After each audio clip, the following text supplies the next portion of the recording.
തൃശൂർ പൂരത്തിന് പാറമേക്കാവ് വിഭാഗം ആന പരിശോധനയ്ക്ക് സഹകരിച്ചില്ലെന്ന് വനംവകുപ്പ് ഹൈക്കോടതിയിലാണ് റിപ്പോർട്ട് സമർപ്പിച്ചത്. അതനുസരിച്ച് പാറമേക്കാവ് ദേവസ്വം സെക്രട്ടറിയോട് നേരിട്ട് ഹാജരാകാൻ ഹൈക്കോടതി നിർദ്ദേശിച്ചിരിക്കുകയാണ്.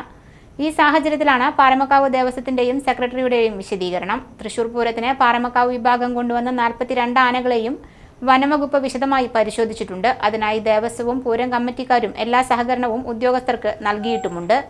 വനംവകുപ്പ് ഉദ്യോഗസ്ഥർ നടത്തിയ ആന പരിശോധനയുടെ ഫോട്ടോകളും CCTV ദൃശ്യങ്ങളും പക്കലുണ്ട്.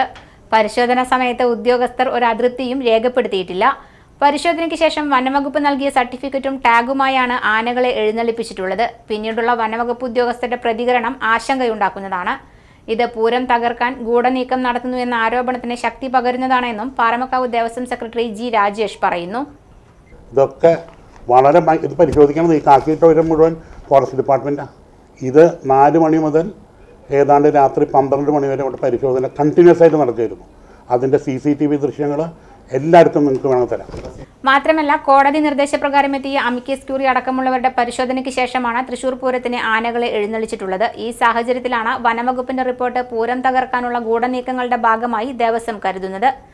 സത്യാവസ്ഥ ഹൈക്കോടതിയിലും കേരള മുഖ്യമന്ത്രിക്കും വിശദീകരിച്ചു നൽകും. മാത്രമല്ല, കേന്ദ്ര സർക്കാരിന്റെ ശ്രദ്ധയിൽപ്പെടുത്തുമെന്നും ദേവസ്വം അധികൃതർ അറിയിച്ചു.